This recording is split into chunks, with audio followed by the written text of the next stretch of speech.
We're just 12 days away from training camp, Broncos country. We're so close to football in the Mile High City, I can taste it. I cannot begin to express how excited I am. We're finally going to get a chance to see Sean Payton and Russell Wilson work together with our own eyes. We're finally going to get to see how Sean Payton has changed the overall dynamic and culture in the Denver Broncos locker room.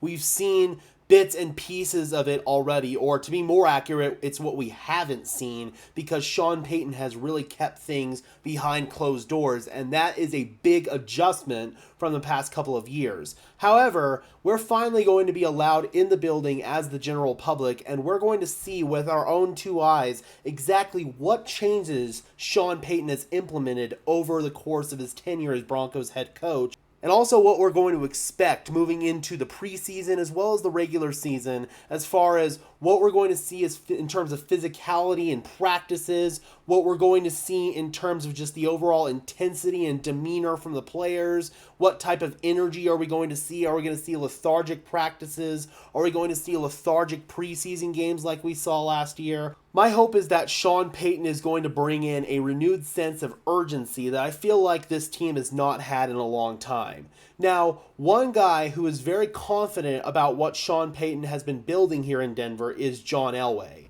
Now, for those of you who may not know, John Elway, for the first time since 2010, is not officially involved with the Denver Broncos organization. He stepped away as general manager at the end of the 2020 season and hired George Payton to succeed him. Then, for the past 2 seasons, Elway served in a consultation role and remained as president of football operations of the team. Now, Elway's contract has expired and he has entered quote-unquote retirement. Elway caught up with the media for the first time in quite a while out at a golf tournament in Lake Tahoe, and he said that the Broncos made the absolute right hire bringing in Sean Payton, and that he's really excited to see what Sean Payton is going to bring to the Broncos. Elway said that although he is not officially involved with the organization anymore, he's still out there for a ton of practices and still retains sort of an ambassador role, although it's not in an official capacity. Anytime someone in the Broncos organization, such as George Payton or even Sean Payton, has a question, John has said that he is more than happy to be a sounding board for him. Let's take a listen to what Elway told Lionel Benvenu of Denver 7 about what he expects from Sean Payton. I'm excited. He's a perfect fit for where we are right now, where the Broncos are right now. Obviously, he has a lot of skins on the wall. He won a Super Bowl before and won a ton of football games. I don't think there could have been a better fit. I think he'll be great. It's going to take some time with a new system, new coaches, even though the spring was very good. The expectations are up there, but they have calmed the expectations compared to last year, which is good. We have to do better with injuries. Hopefully we can stay healthy. Despite this, we all know that the biggest component to the Broncos' success is Russell Wilson.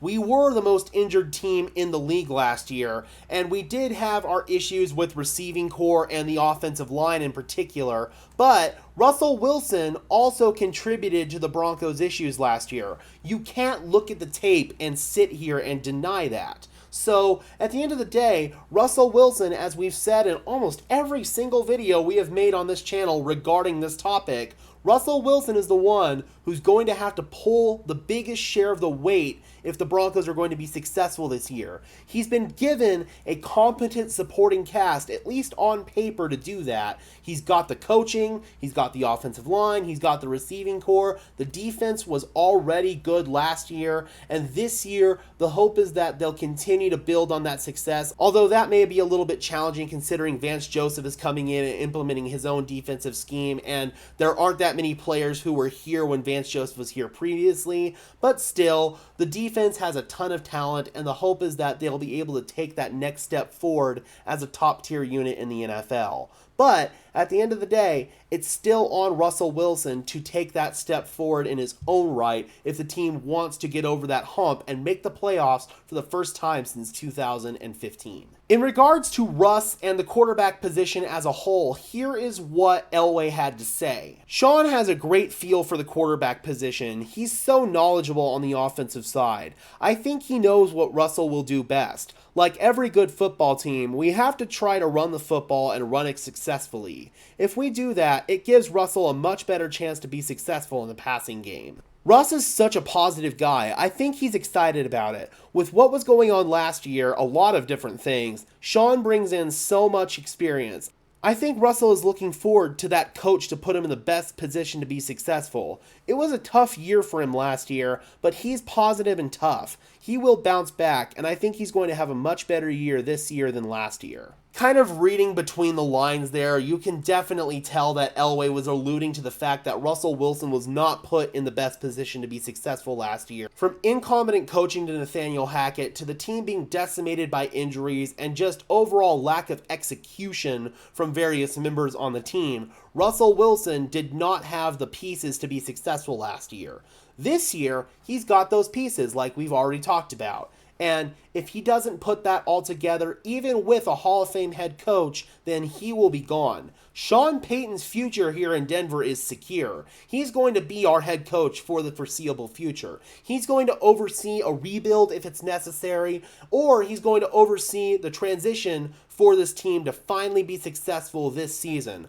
Either way, man, Sean Payton has that security. Russell Wilson does not have that security. This year is put up or shut up for Russell Wilson in Denver. If he doesn't produce, if the Broncos fail to make the playoffs, or if Russell Wilson fails to be the reason why the Broncos make the playoffs, then I don't think the team will hesitate to move on from his contract and eat whatever financial penalties they will have to eat, because that will put the Broncos in a position to potentially draft a rookie quarterback, which will alleviate some of those salary cap issues, having a quarterback on the roster who is dirt cheap.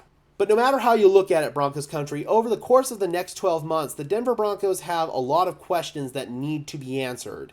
And starting in just 12 days, we are going to see some of those answers start to unfold. I'm curious, Broncos country, how many training camp practices do you guys plan on attending? Remember, if you guys have not gotten tickets yet, you need to do so. The capacity for practices this season is at 3,000 because of some new Arapahoe County rules. Therefore, if you have not gotten a ticket yet, you need to hurry up and do so. I believe there are only tickets left for a couple of days, so if you have not gotten those tickets, hurry up, Broncos country. They are selling out fast. Although they're free, so technically not selling out, but you know what I mean. Alright guys, how many practices do you guys plan on attending though? Drop those comments down below. I would love to hear from you. And until next time guys, this has been another episode of Denver Broncos Syndicate. I am your host, Gage Madrid, saying peace out.